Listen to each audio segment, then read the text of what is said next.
Daddy's home.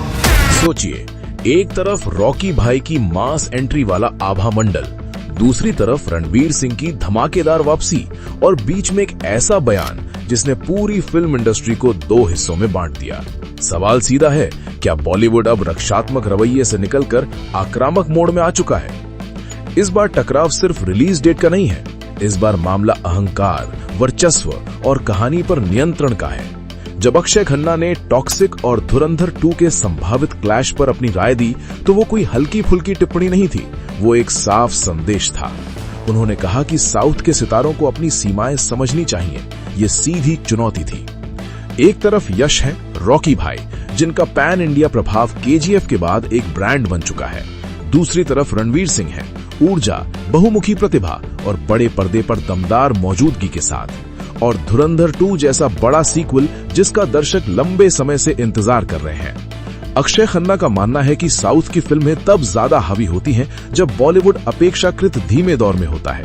उनके अनुसार जब हिंदी फिल्म उद्योग अपनी पूरी ताकत के साथ मैदान में उतरता है तो समीकरण बदल जाते हैं। धुरंधर 2 उनके लिए वही ताकतवर चाल है, बड़ा बजट, विशाल स्तर और मजबूत विरासत। उन्होंने ये भी संकेत दिया कि हिंदी दर्शकों को कम आंकना भारी पड़ सकता है। डब की गई फिल्मों की लोकप्रियता अपनी जगह है, लेकिन मौलिक हिंदी मसाला फिल्मों की मांग अलग स्तर पर होती है।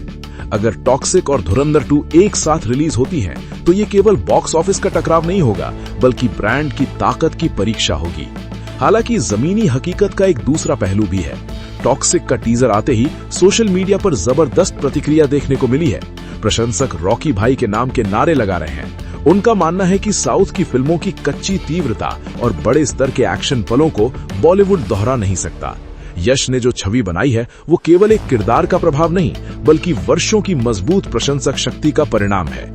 अक्षय खन्ना का तर्क ये है कि लंबे समय में बहुमुखी प्रतिभा काम आती है। रणवीर सिंह की बहुमुखी प्रतिभा, हास्य, भावनात्मक अभिनय और एक्शन उन्हें व्यापक दर्शक वर्ग से जोड़ती है। उनके अनुसार केवल एक माचो छवि पर टिके रहना जोखिम भरा हो सकता है, जबकि बदलते किरदार निभाने वाला कलाकार ज्यादा सुरक्षित विकल्प होता है। ये टकराव वास्तव में दो अलग अलग फिल्म निर्माण शैलियों का संघर्ष है।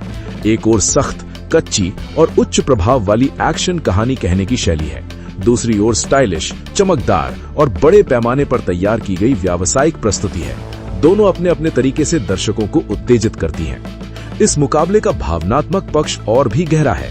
प्रशंसकों के लिए ये केवल फिल्म नहीं, बल्कि सम्मान और गर्व का सवाल बन गया है। सोशल मीडिया पर बहस, तुलना और भविष्यवाणियां जारी हैं। हर पक्ष अपने पसंदीदा सितारे को अंतिम विजेता साबित करने में जुटा है। उद्योग स्तर पर भी दाव ऊंचे हैं। यदि बड़ी साउथ फिल्में लगातार हिंदी बाजार की प्रमुख रिलीज तारीखें हासिल करती रहीं, तो बॉलीवुड अपनी रणनीति में बदलाव कर सकता है। वितरण, प्रचार और स्क्रीन आवंटन को लेकर सख्त फैसले लिए जा सकते हैं।